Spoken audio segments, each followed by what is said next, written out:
Boa noite a todos. Para mim sempre é uma alegria estar aqui. E hoje um compromisso maior. Nós vamos falar sobre educação do espírito. Eu tento educar minhas pernas, mas eu sempre treino, não sei porquê. Não tem jeito, né? Então hoje é uma alegria muito grande que nós estamos reunidos aqui, em nome do Cristo, para aprender um pouquinho mais ou para compreender um pouquinho mais. Nosso trabalho é muito simples, porque falar de educação é um trabalho muito amplo e demandaria muito tempo. E como não sou um profundo conhecedor de educação, vou falar assim mais voltado ao espírito, voltado à imortalidade, que é o que a doutrina nos traz. Então a educação hoje, nos dias atuais, a educação da alma, tão falada, tão comentada, tão discutida, mas tão pouco feito alguma coisa em relação a isso. Nós sabemos, nós compreendemos que temos necessidades de rever, mas a gente aponta, a gente conversa e às vezes a gente não faz. Então nesse sentido nós vamos conversar um pouquinho. E uma pergunta que a gente vai fazer assim de cara, para nós, cada um se perguntar, cada um se responder, refletir. Estamos preocupados com a educação? Será que nós estamos preocupados com a educação? A que ponto nós estamos preocupados com a educação? Partindo daí, nós vamos entender assim, que muita gente diz assim, o colégio educa, o colégio não educa, o colégio instrui. Instrui a pessoa para o trabalho, ensina nesse campo.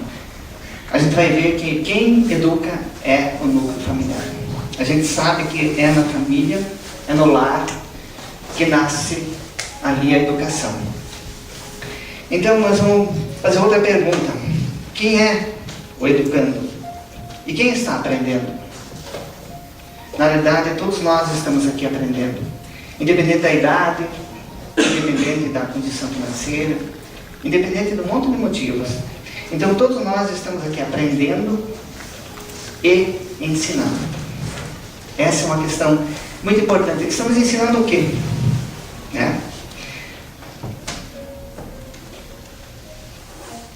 E esse educado, esse educando, quem é que está sendo aprendendo? É o corpo? Porque a gente se prepara para fazer um trabalho, às vezes para uma educação para 80, 100 anos. Mas nós vamos partir do momento que nós estamos aqui por um tempo, e esse tempo é 80, 100 anos. Mas nós temos a eternidade ou imortalidade. Se nós vamos olhar assim, nós vamos entender um pouco melhor, um pouco mais ampla a educação. Porque daí nós vamos trabalhar o ser imortal que habita em nós, o ser integral. Nós, espíritos que estamos no corpo, vivenciando uma experiência carnal. Nós vamos ver que, no decorrer das nossas reencarnações, nós vamos ter duas asas. A da inteligência e da moral. Nós sempre vamos evoluir mais uma e menos noutra, em cada reencarnação. Mais inteligência, menos a moral. Mais a moral, menos a inteligência. Nunca as duas em mesmo nível. E como nós vamos nos educando? Como é que Deus processa isso em nós? De que maneira nós vamos nos educando? Ou a gente vai aprendendo, ou sermos educados. Porque se a gente não fazer por conta, alguma coisa vai acontecer para a gente se educar. Pluralidade das existências, ou reencarnação. O que nós não fizermos nas outras que passaram, a gente está fazendo nessa, vai fazer nas outras. A gente vai se educando à medida que nós vamos reencarnando. À medida que nós estamos aqui, nós vamos nos educando. Nossas tendências. Todos nós temos tendências, boas e más. Todos nós. E nessas tendências é que nós vamos ver o que nós já fizemos de bom e não das coisas que temos que fazer melhorar, E no corpo físico, a gente vai ter a gente vai espiar e se provar. Por exemplo, vou provar, vou ter que passar pelas provas para me avançar, ou expiação. Aquilo que eu já fiz e agora preciso passar por isso para me libertar dos erros. Mas muita gente que está passando por expiação ou por prova, se queixa, se revolta. Aí fica, a gente está falindo de novo. No campo físico aqui, nessa encarnação, a gente evolui. No mundo espiritual, a gente se capacita. Por isso que se nós pegar uma criança hoje de 2, 3 anos e dermos um celular para ela, provavelmente ela vai saber mexer muito bem no celular. E não foram os pais que ensinaram, porque os pais ainda estão lendo o manual. Onde essa criança que tem tão pouca idade consegue ensinar, porque ela aprendeu também no mundo espiritual, ela se capacitou lá também. Então Kardec, falar um pouquinho de Kardec, ele diz que a educação é um conjunto de hábitos adquiridos. Só que daí nós vamos perguntar a cada um de nós assim, que hábitos adquiridos eu tenho? Um conjunto de hábitos adquiridos. Pode ser hábitos bons ou hábitos ainda não tão bons assim. Então, nós podemos melhorar sempre nossas escolhas, a partir do momento que eu entendo que eu sou um ser espiritual, que eu estou Carlos, eu não sou Carlos, que eu estou no corpo, eu não sou o corpo. Quando eu começo a entender isso, muda muita coisa na minha vida. Porque eu não vou pensar para 80, 100 anos. Eu vou pensar para uma imortalidade. Porque quando eu retornar, aqui eu vou encontrar aquilo que eu deixei. E o que eu estou preparando para que quando eu volte aqui? Como, através dos meus avós, né? Meus netos hoje serão meus avós amanhã. É assim que funciona. Pestalozzi, hoje está um pouco lembrado nas escolas, né? Ele sempre falava assim, vou ler como está aqui. A educação precisa desenvolver de dentro para fora o pensamento, o coração, sentimentos e o corpo. Então a educação é de dentro para fora. A educação nunca é imposta. A educação é feita devagarinho. Por isso que nós que estamos, nós que somos homens, né, humanos, a nossa infância é a mais longa de todos os seres vivos da Terra. Para que as tendências más dos nossos filhos, nós possamos corrigir com amor, com carinho, dedicação, com atenção. É para isso. É a infância mais longa. Para que este espírito que está ali, milenar, possa adquirir tendências, gostos para o amor, para a fraternidade, para a humildade, para a caridade. É para isso que a infância serve, para nós ensinarmos aquele espírito às vezes rebelde, que erram muitas vezes, para caminhar um outro caminho. É para o indivíduo voltar-se para dentro de si mesmo. Quando que nós voltamos para dentro de nós mesmos? Quando que nós voltamos para dentro de nós mesmos? Nós precisamos, às vezes, buscamos fora muitas coisas que estão dentro de nós. Uma coisa fantástica que nós temos que sempre pensar: educa-se mais pelo que se faz do que pelo que se fala. Às vezes a gente fala um monte de coisa bonita.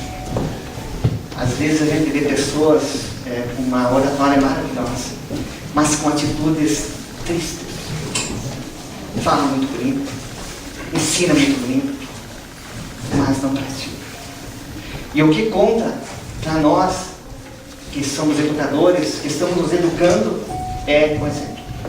Jesus ensinou pelo exemplo e pela fala. Nós temos que pensar que o exemplo ensina muito mais do que eu falar. O falar contribui, mas o exemplo. Não adianta dizer para não fazer tal coisa e eu fazer. Não adianta. É a minha atitude que vai somar muito. Educação é um processo consciente de acumular informações e sentimentos. Isso são coisas que a gente vai, no andar da nossa vida, a gente vai entendendo. É um processo consciente. E a gente vai acumulando informações e sentimentos e conhecimentos. E o que nós vamos fazer com isso? Estamos educando nossos filhos para serem seres imortais ou seres temporais? Estamos educando nossos filhos para a espiritualidade ou para a materialidade? Como nós estamos educando nossos filhos? Estamos mostrando esse Deus, que é nosso Pai, esse Jesus, que é nosso irmão? Estamos dando uma religiosidade? Ou estamos pensando só no material? Como nós estamos educando nossos filhos?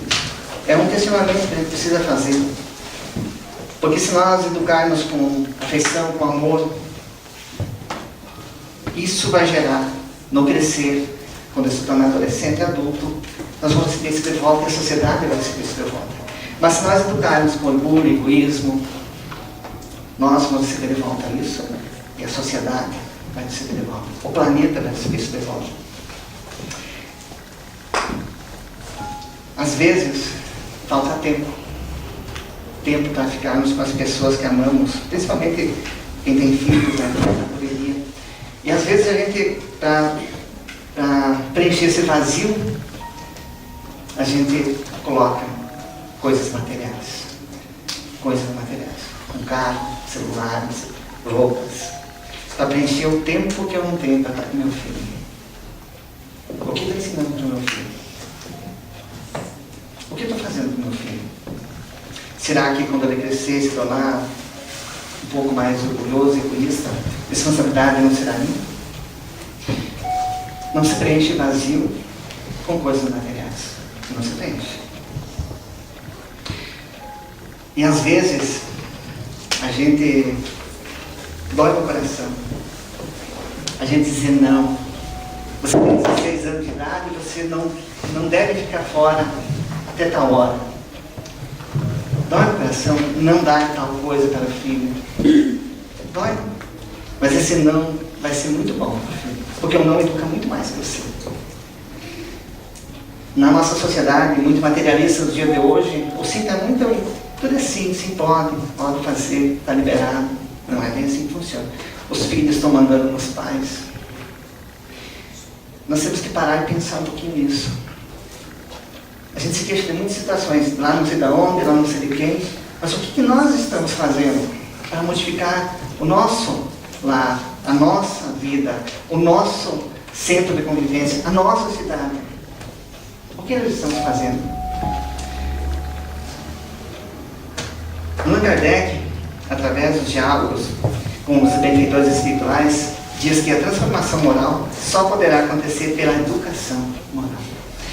Essa educação não é de um dia para o outro, é bem devagarinho, muito devagar. E aí essa educação moral, se nós vamos olhar que o centro espírita não pode ficar entre as quatro paredes, não deve ficar, não deve.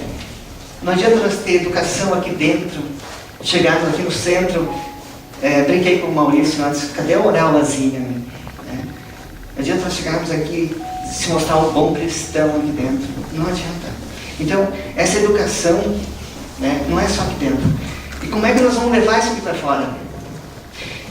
Amar o próximo, como a si mesmo. Fazer para os outros o que gostaria de receber de volta. Amar o próximo. E fazer o que gostaria de receber de volta. É assim que a gente leva as orientações que nós pregamos aqui dentro. Assim que a gente leva para o nosso lar, para a nossa casa, para a rua, para as pessoas que amamos, para as pessoas que têm dificuldade de conviver. Amar o próximo. Fazer o que gostaria de receber. E o evangelizador no Centro Espírita, que a Andréia comentou antes, o Departamento da Infância e Juventude é um educador. É um educador. Passa, mostra um Jesus sorrindo, abraçando, junto de nós. Não é aquele cara lá na cruz, morto, não sei aonde, sofrendo, com sangue. Jesus está aqui, de uma forma diferente. Vai educar, vai dar responsabilidade para as crianças. Ó, se você fizer isso, e acontecer isso, é você responsável. É isso que os pais precisam passar para os filhos. Ensinar, olha, você tem liberdade, mas se você fizer, você vai ter que arcar com as consequências. Então, os principais educadores é o pai e a mãe. O pai e a mãe sempre vai ser os principais educadores, sempre. O pai e a mãe. Mas precisamos nos reeducar. A educação moral vai dar a evolução. Acima dos pais,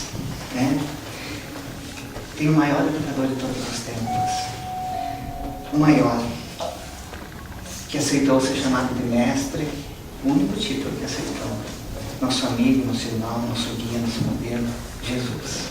Esse é o esse que nos pega pela mão, esse que nos guia, esse que nos dá suporte para a gente continuar nas tristezas, nas dificuldades, nas dores, nas desavenças. Então Jesus é o maior educador, o maior educador de todos os tempos do planeta Terra. Ele nos chama, nos convida, e Ele respeita se eu estou ainda com vontade de ficar sentado. Mas Ele respeita, mas Ele está pronto para nos ajudar a partir do momento que eu quiser. E Ele nos cura todas as chagas do corpo, se nós assim tivermos fé, do tamanho do grão de mostarda, as chagas do Espírito. O quão bom é fazer o Evangelho no lar. Quem participa aqui no domingo sabe, quem faz em casa no outro momento sabe disso. Ilumina seu lar, sua vida, seu interior, elimina fluidos negativos trazidos por nós no dia a dia, na correria. Então o Evangelho no lar é tão interessante nós fazer o Evangelho no lar. Nós falávamos, eu anotei aqui para nós conversar sobre a atenção difusa que nós falávamos outro dia, dos pais que têm, às vezes, o hábito de discutir relacionamentos, educação perante os filhos, independente da idade. Crianças, adolescentes, que acham que o filho está lá no seu celular, está lá no tablet e não está escutando porque está a 10 metros, a 5 metros, está concentrado lá. Essa atenção difusa é estar olhando aqui e escutando tudo que está acontecendo ao redor. As crianças todas têm isso. Umas têm mais que as outras. Muitos adultos crescem e diminuem isso. Muitos continuam. Alguns só continuam. Então, prestem atenção. Quer discutir alguma coisa, quer conversar, um tom de voz racional, num ambiente separado. Porque os filhos acabam se contaminando com isso aí. Qual é o marido, qual é a esposa que não tem dificuldade de conversar? Eu fui casado, eu sei o que é. A gente precisa sempre conversar. Quanto mais a gente conversa, mais coisas a gente precisa conversar para acertar, né? E como eu não vou me demorar, eu vou contar uma história. Eu gosto de contar história, né? Eu disse que ia falar, e essa história vai falar sobre tudo isso que eu falei de uma maneira muito interessante. Vamos lembrar lá de Sócrates, 400, 450 anos antes de Cristo. Lá na Grécia, teve um discípulo chamado Platão. E Platão teve um aluno. Platão teve um aluno chamado Licurgo. Esse aluno recebeu a incumbência, certo dia, de falar sobre educação. Ele, na sua sabedoria, pediu 6 meses para preparar o trabalho. 6 meses. Depois dos 6 meses, ele se apresentou no anfiteatro, lá em Atenas, com 2 jaulas. 2 jaulas. Numa jaula tinha 2 lebres, na outra jaula tinha 2 cães. Chegando lá, ele abriu uma jaula, soltou uma lebre. Abriu outra jaula, soltou um cão. Na frente de todo mundo. O cão começou a perseguir a lebre. Todo mundo horrorizado com aquelas cenas, matou. E as pessoas ficaram assim em pânico. Passado esse primeiro momento, ele abre novamente a jaula, solta outra lebre e o outro cão. E os 2 passam a brincar. Os 2 passam a conviver. Os 2 passam a ter uma fraternidade, uma solidariedade.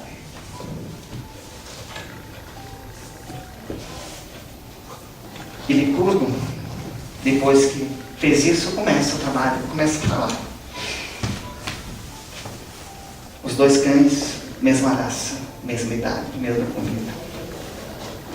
Só mudou a educação. Cães, animais. Qual é a diferença do primeiro para o segundo? Só a educação.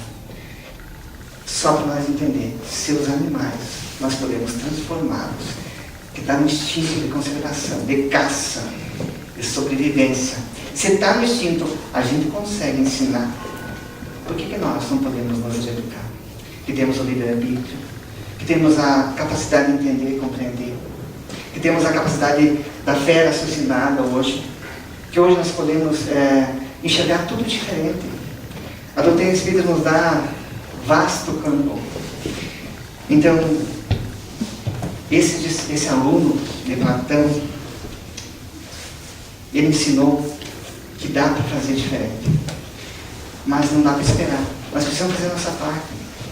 Nós precisamos olhar para a educação como urgência. Essa educação que nós estamos postergando dias, meses, anos, reencarnações, é chegado o momento. O momento é agora. Nós, que temos um pouco mais de idade, nascemos lá no momento onde tudo era proibido. Tudo era pecado. Aqui, no Brasil, pela ditadura. Tudo. Agora, estamos no oposto. Tudo está liberado. É uma libertinagem que Deus me... Está complicado o negócio. Então, há o excesso de um lado e o excesso do outro. Nós precisamos buscar o ponto do meio, só pela educação. Então, o pecado lá, principalmente sobre o sexo, e hoje a liberdade sexual está muito exagerada. Muito exagerada. E os cientistas, os médicos, os especialistas dizem que começar o relacionamento sexual muito cedo atrasa o amadurecimento do ser. Isso não é doutrina espírita, isso são os médicos que falam. E hoje cada vez mais se começa mais cedo. Cada vez mais. Isso nós precisamos rever. Por que a pressa? Porque lá atrás era pecado, era sujo, não podia, e agora? Pode. Crianças com 10, 11 anos, grávidas. Isso falta nos reeducar. Valores morais que foram perdendo-se no tempo, pela revolta, que não levou a nada. Estamos vivendo um vazio existencial dentro de nós. Nós precisamos olhar para isso diferente. Então, o verdadeiro educador é o que pratica a religião verdadeira do amor ao próximo. Eu vou ler como está aqui. Naquilo que podemos chamar o culto do ser no templo do próprio ser. Que bonito isso, né? Para nós encerrar, o Espírito de Verdade, lá na codificação, ele nos traz dois ensinamentos. O primeiro é amai-vos. Amai-vos. Como nós estamos nos amando? Como? O que é amai-vos? Amar não é só homem, mulher, filho, consanguinidade. Amar é respeitar. Amar é se preocupar com o semelhante. Amar é se preocupar com o amanhã. Amar é olhar para si, não com amor exagerado, que daí o egoísmo, mas cuidar de si. Respeitar a si mesmo. E o segundo ensinamento, instruí-vos. Instruí-vos. Para que possamos nos conhecer melhor, para que possamos vivenciar melhor a nossa estada aqui na Terra, para que possamos um dia voltar para cá. Depois que nós voltarmos para o mundo espiritual, encontrar um lugar melhor. Então esse amai-vos e instruí-vos é fundamental. Nós vivemos muito, às vezes, muito ainda preso aos nossos 5 sentidos. Nós precisamos liberar isso. Nós precisamos olhar além disso. Nós precisamos olhar para essa educação do Espírito que é em nós. Nós só vamos modificar alguma coisa, só vamos modificar alguém, e esse alguém é só nós. Podemos contribuir com o nosso filho, nosso vizinho, nossa esposa, nosso marido, mas não podemos fazer nada se esses não querem. Então, nos reeducar é olhar para nós, dar exemplo. Às vezes precisamos, para ter força, para seguir esse caminho novo, precisamos ter a oração, precisamos ter abraços, porque no momento determinado na vida, alguns vão para o plano espiritual, a gente se sente sozinho. E os ensinamentos de muitas religiões pregam certas coisas que a gente se sente abandonado. O Espiritismo nos dá capacidade, nos educa, nos faz ver o mundo espiritual que está aqui junto de nós, diferente. Vamos pensar que estamos no corpo, nós somos o corpo. Vamos lembrar isso. Vamos lembrar que para que possamos ter um dia melhor, precisamos fazer um momento melhor. Precisamos ter não só palavras, precisamos ter pensamentos mais edificantes, sentimentos na roda de amigos. Na hora que vamos jogar a conversa fora, vamos falar de Jesus, vamos falar de coisas boas. Por que às vezes a gente olha para as pessoas, isso é educação errada, e a gente só critica. Depois a gente, estou cansado, estou acabado hoje. Por quê? Será que o que aconteceu? Porque a gente não olha na pessoa e não diz, olha as qualidades que a pessoa tem. Todo mundo tem. Vamos lembrar que nós precisamos fazer de forma íntima, mas vamos lembrar de uma coisa, não um martírio íntimo. Tem gente que faz martírio íntimo. Reforma íntima é derrubar um pouco as paredes do egoísmo, do orgulho, da timidez, da maledicência, da inveja, do ciúme. Aos poucos. Mas não é martírio. Aos poucos. Colocar lá amor, fraternidade, igualdade, solidariedade. Devagarinho. Então, isso é reeducar-nos. Nós estamos aqui nesse planeta, escola, para aprender, para servir. Vamos fazer que nem Jesus. Por que Jesus lavou os pés dos apóstolos? Qual é o significado de lavar os pés dos apóstolos? E lá teve o Pedro, disse, eu não sou digno do lado dos meus pés. E ele disse, se tu queres me seguir, é preciso que eu faça isso. Mas por que lavar os pés dos apóstolos? Por quê? Para nós ter os pés mais leves, para nós seguir esse caminho novo. Ele nos ensinou tudo. Se nós quisermos ser felizes, nós podemos ser mesmo no meio da tempestade. Sendo que nós acreditarmos num Deus Pai, um Jesus que está presente junto de nós. Se nós entendermos esse mundo espiritual como sendo nossa casa, porque lá nós moramos, aqui nós experimentamos uma vida física, temporária, de um tempo. Que nós possamos juntos aprender um pouquinho mais cada dia. Eu disse que eu trabalhava em simples. Eu agradeço a atenção. Se eu fosse falar só muita coisa, tinha muitas coisas sobre educação, mas aí eu demorar muito. Não gosto de passar muito da minha hora. Procurem ler, procurem compreender, procurem se olhar no espelho, procurem olhar para dentro de cada um. Façam o teste, vão na frente do espelho, se olhem no espelho, bem bom, e comecem a conversar com vocês.